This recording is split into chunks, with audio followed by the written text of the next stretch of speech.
20년 전 제 김치 도시락을 쓰레기통에 던지고 저를 하루아침에 잘라버린 여자가 있었습니다. 그날 저는 아이들 앞에선 웃었고 화장실 안에선 소리 없이 울었습니다. 43, 병원 청소부였던 제가 63이 되어 다시 그 병원에 돌아올 줄 그 여자는 상상도 못했을 겁니다. 그리고 20년 뒤 우리가 다시 만난 곳은 응급실 앞이었습니다. 이번엔 제가 차트를 들고 있었고 그녀는 수술실 문 앞에서 울고 있었죠. 혹시 아세요? 사람 하나 인생 망쳐놓으면 그 인연이 반드시 다시 돌아온다는 걸. 오늘 들려드릴 이야기는 쫓겨난 청소부가 의료진이 되어 자신을 버린 사람과 다시 마주한 60대 여성의 이야기입니다. 끝까지 보시면 왜 제가 그녀에게 아무 말도 하지 않고 등을 돌렸는지 분명 이해하실 겁니다. 43. 그 나이가 되어서야 알았다. 인생에는 되돌릴 수 없는 순간들이 있다는 걸. 이혼 서류에 도장을 찍던 날 나는 손끝이 떨렸지만 망설이지 않았다. 함께 있으면 망가지는 것들이 있고 떨어져야 지켜지는 것들이 있다. 아이 둘이 그랬다. 망가진 건 몸 하나뿐이었다. 통장 잔고는 2달치 월세를 겨우 감당할 정도였고 집은 반지하였다. 창문 너머로 사람들의 발목만 보이는 곳. 아이들은 학교를 마치고 돌아와 숙제를 했고 나는 그 옆에서 구인 광고를 뒤졌다. 학력도 경력도 자격증도 없는 43 여자가 할 수 있는 일은 많지 않았다. 동네 병원 청소 용역 공고를 본 건 그렇게 광고지를 넘기다가였다. 하루 12시간 근무, 최저임금, 즉시 출근 가능자. 조건은 가혹했다. 하지만 나는 그 종이를 접어 주머니에 넣고 다음 날 아침 병원을 찾아갔다. 관리자는 내 나이를 확인하더니 잠시 망설였다. 힘든 일인데 괜찮으시겠어요? 나는 고개를 끄덕였다. 선택지는 없었다. 괜찮든 괜찮지 않든 해야 했다. 첫 출근날 새벽 5시. 병원 뒷문으로 들어서는 순간 소독약 냄새가 코를 찔렀다. 복도는 아직 어두웠고 형광등 불빛만이 차갑게 깔려 있었다. 작업복을 받아입고 청소도구가 든 카트를 끌었다. 바퀴가 삐걱거리는 소리가 텅 빈 복도에 울렸다. 걸레를 짜는 일은 생각보다 힘들었다. 양손으로 꽉 쥐어짜도 물은 계속 흘러내렸고 손바닥에는 금세 물집이 잡혔다. 복도 한 구역을 닦는데 1시간이 걸렸다. 무릎을 꿇고 허리를 숙이고 구석구석 걸레를 밀었다. 환자들이 오가는 시간 전에 모든 걸 끝내야 했다. 늦으면 민원이 들어왔다. 새벽마다 걸레를 짜며 생각했다. 여기서 버티면 아이들 밥은 굶기지 않겠지. 그 생각이 전부였다. 허리가 끊어질 것 같아도 손가락 관절이 욱신거려도 나는 멈추지 않았다. 아침 7시가 되면 의사들이 출근했고 간호사들이 복도를 오갔다. 환자 보호자들이 커피를 들고 병실로 들어갔다. 나는 카트를 복도 구석으로 밀어두고 그들이 지나가기를 기다렸다. 병원 복도는 늘 차가웠다. 에어컨이 돌아가는 여름에도 난방이 들어오는 겨울에도 그 공기는 온기를 머금지 않았다.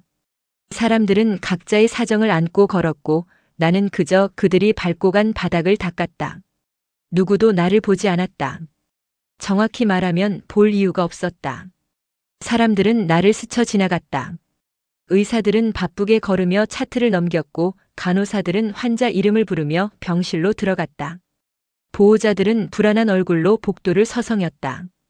그 사이에서 나는 투명한 존재였다. 걸레를 짜는 손, 카트를 미는 등 복도 구석에 서 있는 그림자. 그때는 몰랐다. 이곳이 내게 무엇을 가르칠 것인지, 이 차가운 복도가 스쳐가는 사람들이 나를 어떻게 바꿔놓을 것인지, 그리고 20년 뒤 이 복도에서 다시 누군가를 만나게 될 거라는 것도. 하지만 그날 아침 나는 그저 걸레를 짰다. 물이 손끝에서 떨어지는 걸 보며 오늘 하루도 버텨야겠다고 생각했다. 아이들 밥을 굶기지 않으려면, 이 일자리를 잃지 않으려면. 그렇게 43세 하루가 시작되었다. 그녀를 처음 본 건 출근 2주일째 되던 날이었다. 행정팀 소속이었다. 하얀 블라우스에 단정한 치마, 구두 소리가 복도에 또각또각 울렸다. 그녀는 늘 향수를 뿌리고 다녔다.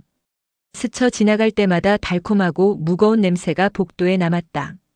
나는 그 냄새를 맡으며 바닥을 닦았다. 우리는 같은 공간에 있었지만 다른 세계에 살았다. 그녀는 병원 행정실 책상에 앉아 서류를 정리했고 나는 그 앞 복도를 걸레질했다.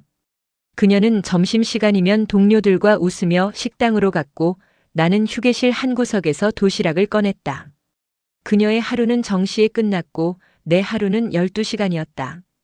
그날도 평범한 점심시간이었다. 휴게실 냉장고에 김치 도시락을 넣어두고 나는 화장실 청소를 마치러 갔다. 30분 뒤 돌아왔을 때 도시락통은 냉장고에 없었다. 처음엔 누군가 실수로 치웠나 싶었다.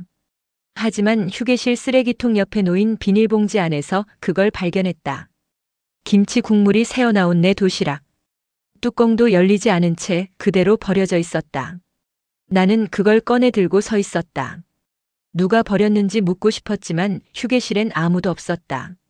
손을 씻고 도시락을 닦아냈다. 김치 냄새는 비닐에 배어 있었고 밥은 아직 따뜻했다. 그때 그녀가 들어왔다. 향수 냄새가 먼저 들어오고 구두 소리가 그 뒤를 따랐다. 나는 싱크대 앞에 서서 도시락을 헹구고 있었고 그녀는 냉장고 앞에 멈춰 섰다. 우리 눈이 마주쳤다. 아니, 정확히는 그녀가 내 손에 든 도시락을 봤다. 보호자들이 냄새 난다고 민원 넣었어요. 그녀는 눈도 마주치지 않았다. 냉장고에서 생수를 꺼내며 마치 날씨 이야기를 하듯 담담하게 말했다. 민원, 냄새. 그 두 단어가 공기 중에 떠돌았다. 나는 아무 말도 하지 못했다. 누가 민원을 넣었는지, 언제 넣었는지 묻고 싶었지만 목소리가 나오지 않았다. 그녀는 생수병 뚜껑을 열며 돌아섰다. 구두 소리가 멀어졌고 향수 냄새만 남았다. 나는 빈 도시락 통을 들고 그 자리에 서 있었다. 휴게실 형광등 불빛이 눈부셨고 싱크대 수도꼭지에서 물이 뚝뚝 떨어졌다. 동료들은 침묵했다. 그날 오후 같은 용역팀 사람들과 마주쳤다. 모두 알고 있었다. 누가 도시락을 버렸는지, 왜 버렸는지. 하지만 아무도 말하지 않았다. 눈을 피했고 할 일이 있다며 자리를 떴다. 그들도 나처럼 이곳에 매달려 있었다. 민원 한 건이면 교체될 수 있는 사람들이었다. 이틀 뒤 관리자가 나를 불렀다. 구역 조정이 있을 것 같아요. 그는 서류를 넘기며 말했다. 2층 병동이랑 응급실 쪽도 맡아주세요. 인력이 부족해서요. 거짓말이었다. 구역은 2배로 늘었고 휴식 시간은 사라졌다. 점심 30분이 전부였다. 도시락은 더 이상 냉장고에 넣지 않았다. 로비 벤치에 앉아 10분 만에 밥을 먹고 다시 카트를 끌었다. 손은 더 거칠어졌고 허리는 더 아팠다. 그녀는 여전히 복도를 지나다녔다. 향수를 뿌리고 동료들과 웃으며 정시에 퇴근했다. 나는 그녀를 볼 때마다 고개를 숙였다. 시선을 피했다. 그게 편했다. 아니, 그게 살아남는 방법이었다. 그때는 몰랐다. 이 굴욕이, 이 침묵이 나를 어디로 데려갈 것인지, 그리고 언젠가 이 복도에서 우리의 자리가 바뀔 거라는 것도. 하지만 그날 저녁 나는 그저 걸레를 짰다. 김치 냄새가 손에 배어 있었고 비누로 씻어도 지워지지 않았다. 몇 주가 흘렀다. 구역은 계속 늘었고 휴식은 계속 줄었다. 손바닥 물집은 터져서 굳은 살이 되었고 무릎은 계단을 오를 때마다 삐걱거렸다. 그래도 버텼다. 월급날이 다가오고 있었고 아이들 학원비를 내야 했다. 조금만 더 견디면 된다고 생각했다. 그날 오후 관리자가 나를 불렀다. 잠깐 사무실로 올라와 주세요. 목소리는 평소와 다름없었다. 하지만 가슴 한쪽이 철렁 내려앉았다. 이런 호출은 좋은 일이 아니라는 걸 몸이 먼저 알았다. 나는 카트를 복도 구석에 세워두고 계단을 올라갔다. 작업복 소매를 내리고 머리를 쓸어 넘겼다. 별 의미 없는 행동이었지만 손은 저절로 움직였다. 사무실 문을 열었을 때 그녀가 보였다. 관리자 책상 옆에 서 있었다. 팔짱을 낀 채 창밖을 보고 있었다. 나는 문 앞에 멈춰 섰다. 관리자는 서류를 정리하며 자리를 권했다. 앉으세요. 나는 앉지 않았다. 서 있는 게 나았다. 도망갈 준비라도 되어 있어야 할 것 같았다. 교체 요청이 들어왔어요. 관리자는 서류에서 눈을 떼지 않은 채 말했다. 교체 요청. 그 네 글자가 귓속으로 들어와 울렸다. 나는 관리자를 받고 그녀를 봤다. 그녀는 여전히 창밖을 보고 있었다. 팔짱을 낀 팔에 힘이 들어가 있었고 턱은 약간 들려 있었다.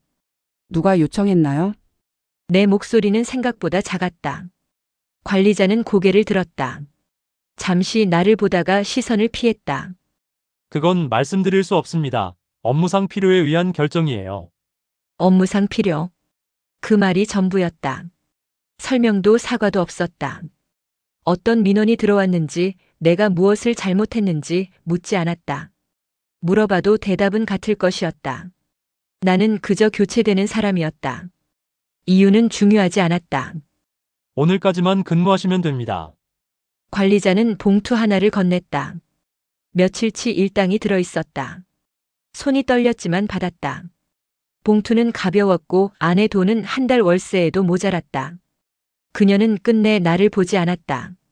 나는 사무실을 나왔다. 계단을 내려가며 난간을 잡았다. 손에 힘이 들어가지 않았고 다리가 휘청거렸다. 복도에 세워둔 카트가 그대로 있었다. 걸레, 세제, 쓰레기 봉투. 2달 동안 매일 끌고 다니던 것들. 탈의실에서 작업복을 벗었다. 로커에서 짐을 꺼냈다. 여벌 양말, 핸드크림, 아이들 사진이 든 지갑. 전부 비닐봉지 하나에 들어갔다. 작업복은 개어서 선반 위에 올려놓았다. 다음 사람이 입을 것이었다. 나처럼 선택지가 없는 누군가가 병원 뒷문을 나섰다. 오후 햇살이 눈부셨다. 2달 동안 새벽에만 드나들던 문이었다. 이 시간에 나오는 건 처음이었다. 비닐봉지를 든 채 버스 정류장으로 걸어갔다. 사람들이 오갔고 차들이 지나갔다. 세상은 여전히 돌아가고 있었다. 집에 도착했을 때 아이들은 학교에서 막 돌아온 참이었다. 엄마 왜 이렇게 일찍 와? 큰아이가 물었다. 나는 웃었다. 오늘 일찍 끝났어. 저녁 뭐 먹고 싶어?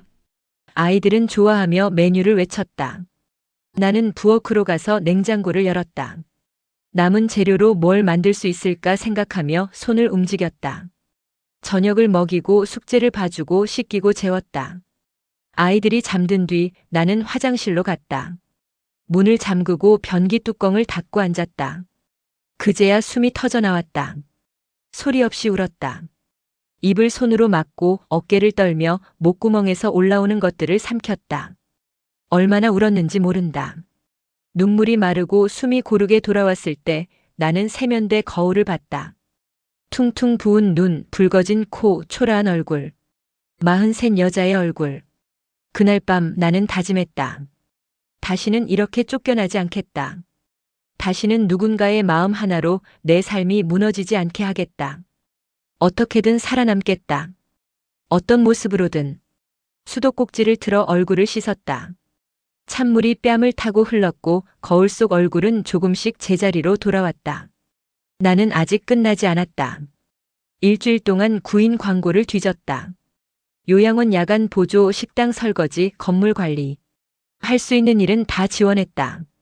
면접을 보러 다녔고 대부분 떨어졌다. 나이가 많다는 이유였다.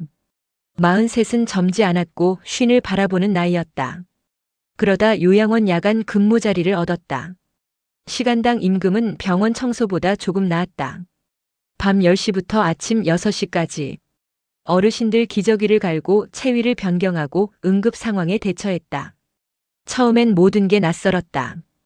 배설물 냄새, 신음소리, 죽음의 기척. 하지만 적응했다. 적응해야 했다. 한 달쯤 지났을 때 문득 생각했다. 이 일을 10년, 20년 계속할 수 있을까? 몸은 이미 한계를 느끼고 있었다. 허리는 매일 아팠고 무릎은 계단을 오를 때마다 소리를 냈다. 이대로 가다간 쓰러질 것 같았다. 그리고 쓰러지면 끝이었다. 뭔가 달라져야 했다. 어느 날 밤 근무 중 간호조무사가 환자를 돌보는 걸 봤다. 혈압을 재고 차트를 기록하고 의사에게 보고했다. 그녀는 나보다 나이가 많아 보였다. 50는 넘었을 것이다.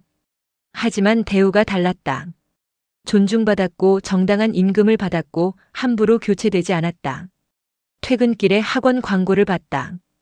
간호조무사 자격증 과정. 6개월 완성. 집에 와서 인터넷을 검색했다. 수강료는 결코 적지 않았다. 2달치 월급이었다. 하지만 멈춰섰다. 계산기를 두드리며 생각했다.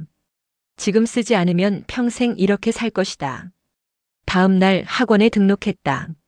낮 2시부터 6시까지 수업이 있었다. 요양원 야간 근무는 계속했다. 밤 10시에 출근해서 아침 6시에 퇴근하고 집에 와서 2시간 자고 학원으로 갔다. 수업이 끝나면 저녁을 먹이고 잠깐 눈을 붙이고 다시 요양원으로 갔다. 50이 넘은 나이에 해부학 책을 붙잡고 있었다. 교실에는 대부분 젊은 사람들이었다. 20, 30. 나는 나이가 가장 많았다. 처음엔 눈치가 보였다. 하지만 곧 신경 쓰지 않게 되었다. 다들 자기 공부에 바빴고 나도 마찬가지였다. 글씨가 잘 보이지 않았다. 돋보기를 샀다. 형광펜으로 중요한 부분을 표시하고 공책에 베껴 썼다. 손은 거칠었다. 걸레를 짜고 환자를 들어 올리며 굳은 살이 박인 손. 펜을 쥐는 게 어색했지만 매일 썼다. 해부학, 생리학, 양리학. 외워야 할 것들은 끝이 없었다. 눈은 침침했다. 밤새 근무하고 공부하느라 충혈되어 있었다. 안약을 넣고 눈을 감고 다시 책을 펼쳤다. 글자가 번지는 것 같았지만 집중하면 보였다. 포기하지 않으면 보였다. 시험 전날 밤은 잠을 자지 못했다. 요양원 근무를 마치고 새벽 카페에 앉아 문제집을 풀었다. 손이 떨렸고 머리가 지끈거렸다. 하지만 멈출 수 없었다. 이번이 아니면 다음은 없었다. 합격 통지를 받던 날을 잊을 수 없다. 학원 게시판에 내 이름이 있었다. 번호를 3번 확인했다. 맞았다. 나는 그 자리에 서서 한참을 봤다. 눈물이 났지만 참았다. 교실 안에 사람들이 있었고 울 시간은 나중에도 있었다. 자격증을 따고 작은 의원부터 시작했다.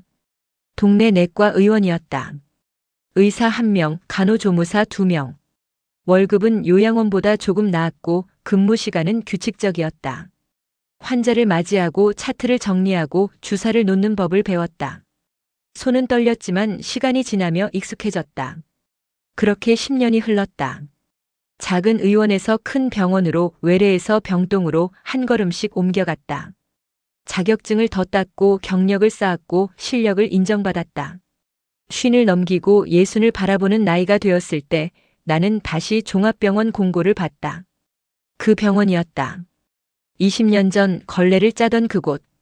김치 도시락을 버려야 했던 그곳. 쫓겨났던 그곳. 이번엔 달랐다. 이력서에는 자격증과 경력이 빼곡했고 면접에서는 당당하게 대답할 수 있었다. 합격 통지를 받았을 때 나는 조용히 웃었다. 이번엔 청소부가 아니라 의료진으로 들어갔다. 같은 복도를, 같은 병원을 다른 사람으로 걷게 될 것이었다. 63이 되었다. 종합병원 야간 근무 간호조무사. 응급실과 중환자실을 오가며 환자를 돌봤다. 허리는 여전히 아팠고 눈은 더 침침해졌지만 이곳에서 나는 필요한 사람이었다. 함부로 교체되지 않았고 존중받았고 정당한 임금을 받았다. 그날도 평범한 야간 근무였다. 응급실에는 환자가 계속 들어왔다. 교통사고, 급성 복통, 심근경색. 의사들이 지시를 내렸고 간호사들이 움직였고 나는 차트를 정리하며 환자 상태를 기록했다. 새벽 2시 응급수술 환자가 들어왔다. 보호자 명단을 확인하는 순간 손이 멈췄다. 익숙한 이름이었다. 20년 전 행정팀 직원. 향수를 뿌리고 다니던 여자. 내 도시락을 버렸던 사람. 그 이름이 보호자란에 적혀 있었다. 고개를 들었을 때 그녀가 서 있었다. 복도 끝 수술실 대기실 의자에 앉아 있었다. 아니, 앉아 있다기보다 무너져 있었다. 등은 구부러져 있었고 손은 무릎 위에서 떨리고 있었다. 예전의 당당함은 어디에도 없었다. 나는 차트를 든 채 그녀를 봤다. 20년 일하는 시간이 사람을 어떻게 바꾸는지 그 순간 알 수 있었다. 단정했던 머리는 헝클어져 있었고 화장기 없는 얼굴은 창백했다. 눈밑은 깊게 꺼져 있었고 입술은 바짝 말라 있었다. 그녀는 허공을 보고 있었다. 아무것도 보지 않는 눈이었다. 환자는 그녀의 남편이었다. 차트에 기록된 나이는 64. 급성 심근경색으로 실려왔고 지금 응급수술 중이었다. 생존 확률은 50%. 의사는 차갑게 설명했고 그녀는 고개만 끄덕였다. 나는 복도를 걸어 그녀 쪽으로 갔다. 업무상 필요한 확인 사항이 있었다. 보호자 서명, 수술 동의서, 비상 연락처. 하지만 발걸음이 느려졌다. 20년 전 이 복도를 걸레를 들고 걸었던 기억이 떠올랐다. 그녀가 향수를 뿌리며 지나갔던 복도. 보호자분이신가요? 내 목소리는 차분했다. 그녀가 고개를 들었다. 눈은 충혈되어 있었고 눈물 자국이 뺨에 남아 있었다. 그녀는 나를 봤다. 정확히는 내 얼굴을 스쳐 지나가며 봤다. 인식하지 못했다. 나는 그저 야간 근무 간호조무사였고 그녀는 환자 보호자였다. 네. 그녀의 목소리는 갈라져 있었다. 나는 서류를 건넸다. 여기 서명 부탁드립니다. 그녀는 떨리는 손으로 펜을 잡았다. 서명란을 찾지 못해 헤맸고 나는 손가락으로 위치를 가리켰다. 그녀가 이름을 쓰는 동안 나는 그 손을 봤다. 손은 늙어 있었다. 예전처럼 매끈하지 않았다. 핏줄이 붉어져 있었고 반지 자국이 희미하게 남아 있었다. 반지는 없었다. 아마 급히 나오느라 끼지 못했거나 원래 끼지 않았거나. 서명을 마친 그녀가 서류를 돌려줬다. 수술 얼마나 걸리나요? 3시간에서 4시간 정도 예상됩니다. 그럼 그 사이에 말을 잇지 못했다. 무엇을 물어야 할지 모르는 얼굴이었다. 나는 대기실 의자를 가리켰다. 여기서 기다리시면 됩니다. 수술 진행 상황은 1시간마다 알려드릴게요. 그녀는 고개를 끄덕이고 다시 의자에 앉았다. 나는 돌아서서 간호사 스테이션으로 걸어갔다. 뒤에서 흐느끼는 소리가 들렸다. 작고 억눌린 터져나오는 것을 참으려는 소리. 예전에 내가 화장실에서 내던 그 소리. 차트를 정리하며 생각했다. 그녀는 나를 알아보지 못했다. 당연했다. 20년 전 그녀에게 나는 청소부였다. 이름도 얼굴도 기억할 이유가 없는 사람. 하지만 나는 그녀를 기억했다. 향수 냄새, 구두 소리, 차갑게 던진 말. 보호자들이 냄새 난다고 민원 넣었어요. 이번엔 달랐다. 이번엔 내가 차트를 들고 있었다. 내가 서명을 받고 수술 시간을 안내하고 보호자를 대하는 사람이었다. 그녀는 수술실 앞에서 울고 있었다. 무너져 있었다. 도움이 필요한 사람이었다. 새벽 4시 수술실 불이 꺼졌다. 의사가 나왔고 나는 그녀를 불렀다. 보호자분. 그녀는 벌떡 일어나 달려왔다. 의사는 마스크를 벗으며 말했다. 수술은 성공적이었습니다. 하지만 중환자실에서 이틀은 지켜봐야 합니다. 그녀는 주저앉듯 의자에 앉았다. 두 손으로 얼굴을 감싸고 소리 없이 울었다. 어깨가 떨렸고 숨이 거칠게 나왔다. 나는 그 옆에 서서 차트를 정리했다. 할 말은 없었다. 위로도 격려도 필요 없어 보였다. 그녀는 한참을 울었다. 그리고 천천히 고개를 들었다. 눈은 붉었고 얼굴은 얼룩져 있었다. 나는 그녀에게 물티슈를 건넸다. 중환자실 면회는 오전 10시부터 가능합니다. 감사합니다. 그녀의 목소리는 잠겨 있었다. 나는 고개를 끄덕이고 돌아섰다. 복도를 걸으며 생각했다. 20해 만의 재회. 하지만 그녀는 아직 모르고 있었다. 내가 누구인지. 언제 알게 될까? 알기나 할까? 중환자실 면회 시간은 하루 2번이었다. 오전 10시, 오후 5시. 각 30분씩. 보호자들은 정확히 그 시간에 맞춰왔다. 1분이라도 더 보기 위해, 1분이라도 빨리 들어가기 위해. 나는 그 심정을 알았다. 하지만 규정은 규정이었다. 그날 오후 그녀가 면회 시간보다 1시간 일찍 왔다. 중환자실 앞 대기실에 앉아 시계를 보고 있었다. 손에는 보온병이 들려 있었고 가방은 무릎 위에 놓여 있었다. 창밖을 보다가 복도를 보다가 다시 시계를 봤다. 불안이 온몸에 배어 있었다. 나는 간호사 스테이션에서 차트를 정리하고 있었다. 환자 상태 기록, 투약 내역, 바이탈 체크. 중환자실은 늘 긴장 상태였다. 한 명의 환자가 급변하면 모든 인력이 투입되었다. 그녀의 남편은 안정적이었다. 혈압은 정상 범위였고 심박수도 고르게 유지되고 있었다. 면회 시간이 되었다. 보호자들이 줄을 섰고 나는 명단을 확인하며 한 명씩 입장시켰다. 손 소독, 가운 착용, 면회 주의사항 안내. 기계적으로 반복되는 절차였지만 보호자들에게는 하루 중 가장 중요한 순간이었다. 그녀의 차례가 왔다. 4번 병상 보호자시죠? 나는 명단을 확인하며 물었다. 그녀는 고개를 끄덕이며 손 소독제를 받았다. 손을 비비는 동안 나는 가운을 건넸다. 그녀는 서툴게 가운을 입었다. 단추가 잘 채워지지 않았고 손이 떨렸다. 제대로 채워주세요. 내 목소리는 차분했다. 그녀는 다시 단추를 만졌고 이번엔 제대로 채웠다. 나는 출입문을 열었고 보호자들이 안으로 들어갔다. 30분이 흘렀다. 면회 종료 안내 방송이 나왔고 보호자들이 하나둘 나왔다. 대부분 눈이 붉었다. 그녀도 나왔다. 가운을 벗어 지정된 곳에 걸고 손을 소독했다. 그리고 나를 향해 걸어왔다. 나는 차트를 정리하고 있었다. 그녀가 스테이션 앞에 멈춰 섰다. 저 간호사님, 목소리가 떨리고 있었다. 나는 고개를 들었다. 그녀는 입술을 깨물며 말을 이었다. 혹시 담당 교수님께 빨리 좀 연락할 수 있을까요? 남편 상태가 제가 보기엔 좀. 환자 상태는 안정적이었다. 담당 의사는 아침에 회진을 돌았고 특이사항은 없었다. 하지만 그녀는 불안해했다. 모든 보호자가 그랬다. 자기 가족의 작은 변화도 크게 느꼈고 의사를 더 자주 보고 싶어 했다. 순서 있습니다. 나는 차분히 말했다. 회진은 정해진 시간에 돌고 응급 상황이 아니면 대기하셔야 합니다.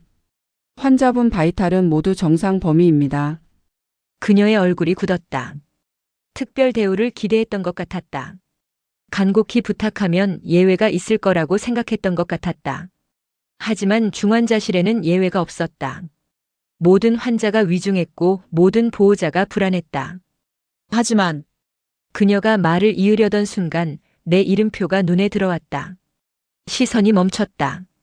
가슴에 달린 이름표. 이름 석자. 그녀의 눈이 커졌다. 입이 살짝 벌어졌다. 얼굴에서 혈기가 빠져나갔다. 20년 전 나를 쫓아내던 그 눈빛이 흔들렸다. 나는 그녀를 봤다. 아무 말도 하지 않았다. 그녀도 아무 말도 하지 못했다. 복도에는 사람들이 오갔고 중환자실 모니터에서는 신호음이 규칙적으로 울렸다. 우리는 그렇게 서 있었다.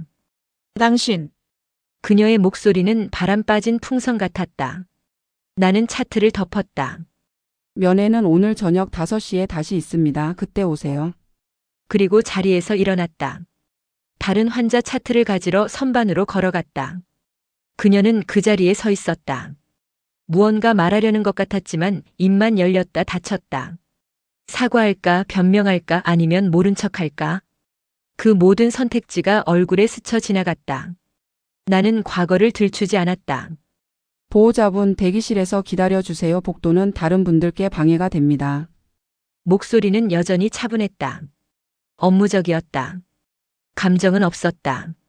그녀는 고개를 숙이고 돌아섰다. 뒷모습은 무너져 있었다. 어깨가 축 처졌고 걸음은 비틀거렸다. 대기실 의자에 앉아 고개를 숙이고 두 손을 깍지 낀 채 떨고 있었다. 나는 차트를 들고 중환자실로 들어갔다.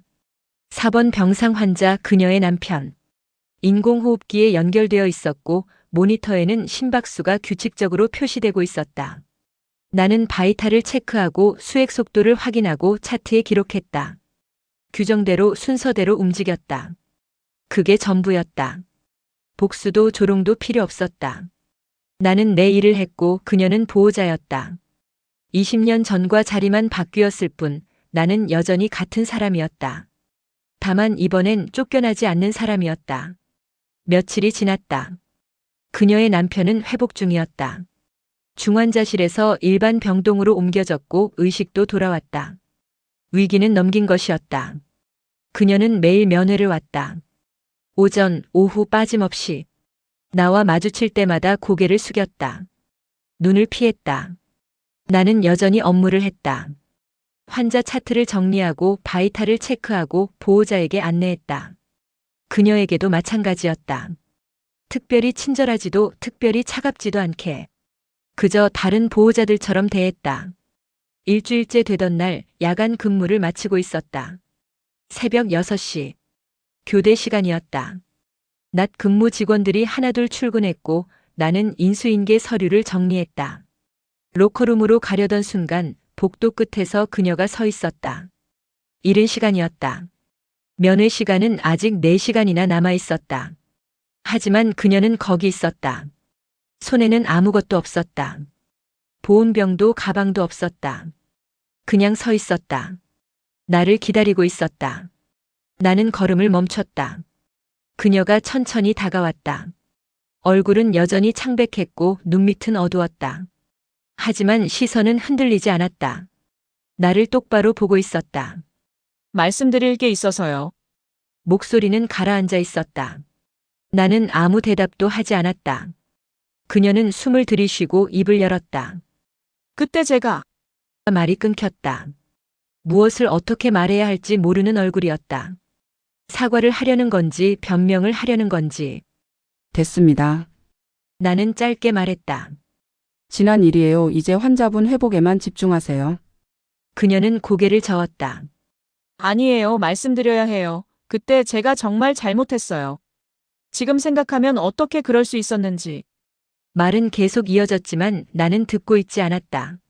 사과를 원했던 게 아니었다. 용서를 구하는 말도 필요 없었다. 그냥 끝난 일이었다. 근무를 마치며 나는 조용히 말했다. 그때 제 도시락 버리셨죠?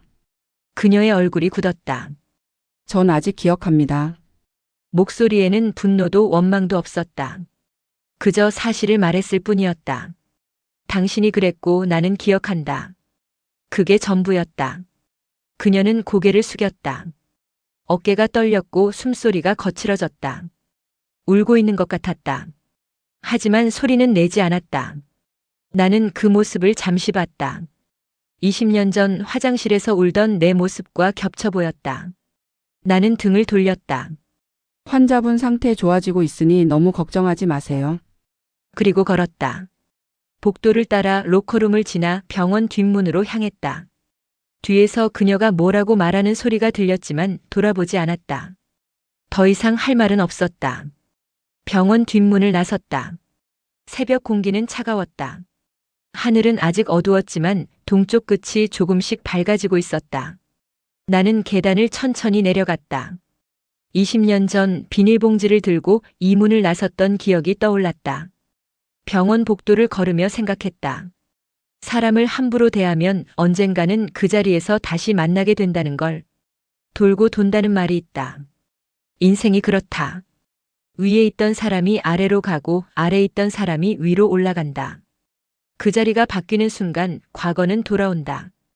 20년 전엔 내가 울었지만 오늘은 아니다.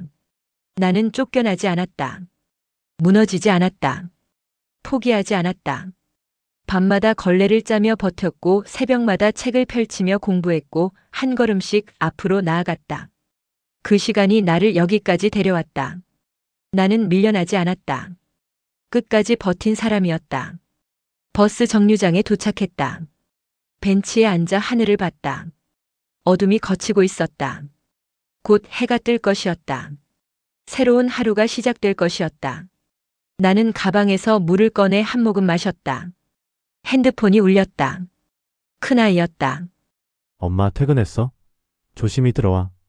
짧은 메시지였지만 가슴이 따뜻해졌다. 나는 답장을 보냈다. 응, 곧 도착해. 버스가 왔다. 나는 자리에 앉아 창밖을 봤다. 도시가 깨어나고 있었다. 불이 하나둘 켜지고 사람들이 움직이기 시작했다. 세상은 계속 돌아갔다. 누군가는 무너지고 누군가는 일어섰다. 나는 일어선 사람이었다. 집에 도착해서 문을 열었다. 아이들은 아직 자고 있었다. 나는 조용히 신발을 벗고 부엌으로 갔다. 물을 한 잔 마시고 거실 소파에 앉았다. 몸은 피곤했지만 마음은 가벼웠다. 20년 전 이 소파에 앉아 울었던 기억이 났다. 다시는 이렇게 쫓겨나지 않겠다. 고 다짐했던 그날 밤. 그 다짐을 지켰다. 나는 다시 쫓겨나지 않았다. 함부로 대해지지 않았다. 존중받는 사람이 되었다. 창밖으로 해가 떠올랐다. 따뜻한 빛이 거실을 채웠다. 나는 눈을 감았다. 오늘도 내일도 나는 계속 걸을 것이다. 이 길 끝에 무엇이 있든 멈추지 않을 것이다. 끝까지 버틴 사람이 이긴다. 그걸 나는 안다. 여러분은 어떻게 생각하시나요? 인생에서 가장 힘들었던 순간, 가장 무너졌던 그 자리가 결국 당신을 일으켜 세웠던 적이 있으신가요? 이 이야기의 주인공은 20년을 기다렸습니다. 복수를 위해서가 아니라 다시는 무너지지 않기 위해서였습니다. 그 시간 동안 그녀는 걸레를 짰고 책을 펼쳤고 한 걸음씩 앞으로 나아갔습니다. 사람을 함부로 대하면 언젠가는 그 자리에서 다시 만나게 됩니다. 위에 있던 사람이 아래로 가고 아래 있던 사람이 위로 올라가는 순간 우리는 비로소 알게 됩니다. 진짜 힘은 자리가 아니라 끝까지 버틴 사람에게 있다는 것을. 오늘 이야기가 마음에 와닿으셨다면 좋아요 버튼으로 응원의 마음을 전해주세요. 그리고 구독 버튼을 눌러주시면 앞으로도 여러분께 삶의 이야기를 들려드리겠습니다. 댓글로 여러분의 이야기도 들려주세요. 함께 나누는 이야기가 누군가에게는 힘이 될 수 있으니까요. 여기까지 들어주셔서 감사합니다. 오늘도 좋은 하루 보내세요.